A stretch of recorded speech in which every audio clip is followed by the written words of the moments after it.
अनस की स्टोरी में आपका स्वागत है। आज फिर हम एक नई कहानी लेकर आपके सामने उपस्थित हैं। तो चलिए शुरू करते हैं। आज की कहानी डार्क सीक्रेट। रात का अंधेरा घना हो रहा था। गांव के लोग अपने घरों में छुपे हुए थे। डर के मारे उनकी सांसें फूल रही थीं। आज अमावस्या की रात थी और इस रात गांव में एक भयानक रहस्य उजागर होने वाला था। पिछले कुछ हफ्तों से गांव में अजीबोगरीब घटनाएं हो रही थीं। लोग रात में अजीबोगरीब आवाजें सुनते थे और अंधेरे में अजीबोगरीब आकृतियां दिखाई देती थीं। कुछ लोगों का कहना था कि उन्होंने एक भयानक जीव को देखा था जो रात में घूमता था और लोगों का खून पीता था। गांव के लोग डर के मारे घबरा गए थे। उन्होंने बुजुर्गों से सलाह ली और उन्होंने बताया कि अमावस्या की रात को ही इस रहस्य का पता लगाया जा सकता है। गांव के लोग अमावस्या की रात का बेसब्री से इंतजार कर रहे थे। जैसे ही रात का अंधेरा गहरा हुआ, लोग अपने घरों से बाहर निकलकर गांव के चौक में जमा हो गए। चौक के बीच में एक बड़ा पीपल का पेड़ था। लोग कहते थे कि इस पेड़ के नीचे एक भयानक रहस्य छिपा हुआ है। धीरे धीरे हवा चलने लगी और पेड़ की पत्तियां हिलने लगीं। अचानक पेड़ के नीचे से एक भयानक आवाज सुनाई दी। लोग डर के मारे कांप उठे। आवाज धीरे धीरे तेज होती गई और अंधेरे में एक भयानक आकृति दिखाई देने लगी। आकृति धीरे धीरे पेड़ के नीचे से निकली और लोगों के सामने आ गई। यह एक विशालकाय जीव था जिसके नुकीले दांत और पंजे थे। जीव ने लोगों पर हमला कर दिया और लोगों में चीख पुकार मच गई। कुछ लोग भागने लगे लेकिन जीव ने उन्हें पकड़ लिया और उनका खून पी लिया।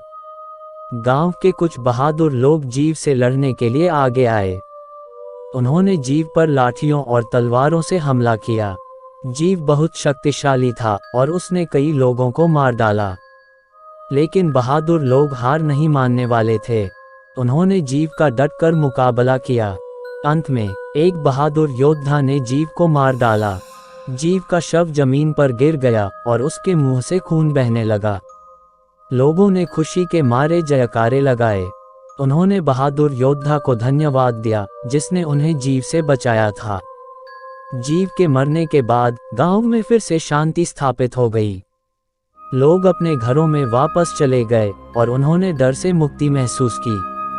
लेकिन इस रहस्य का अंत अभी नहीं हुआ था। लोग जानना चाहते थे कि यह जीव कौन था और यह गांव में क्यों आया था। बुजुर्गों ने बताया कि यह जीव एक राक्षस था जो अंधेरे में रहता था। ये लोगों का खून पीकर अपनी शक्ति बढ़ाता था। बुजुर्गों ने ये भी बताया कि यह राक्षस एक शाप के कारण गांव में आया था। कई साल पहले गांव के एक व्यक्ति ने एक राक्षस को मार डाला था। राक्षस के मरने से पहले उसने गांव पर शाप दिया था कि एक दिन उसका बदला लिया जाएगा। अब ये शाप टूट गया था और राक्षस हमेशा के लिए मर गया था। गांव के लोग खुश थे कि उन्होंने इस रहस्य का पता लगा लिया था और उन्होंने डर से मुक्ति महसूस की। अंत इस स्टोरी में है डर और मज़ा। यह एक अच्छी हॉरर स्टोरी है जो आपके दिल को छू लेगी। अगर आपको वीडियो पसंद आई हो तो इसे जल्दी से लाइक करें और अपने दोस्तों के साथ शेयर करें। आपका साथ हमारे लिए बहुत मायने रखता है। तो गाइस, सपोर्ट करिए अपने छोटे भाई को। मैं मिलता हूँ आपको नेक्स्ट वीडियो में किसी नए टॉपिक के साथ। Love you so much Anas की जनता। अगर आप लोगों के पास भी कोई डरावनी हॉरर स्टोरी है तो आप हमें इंस्टाग्राम पर DM करें। अगर आपको वीडियो अच्छी लगी हो तो प्लीज़ वीडियो को लाइक करें और चैनल को भी सब्सक्राइब करके बेल नोटिफिकेशन को ऑल पर प्रेस कर दें। Thanks for your watching.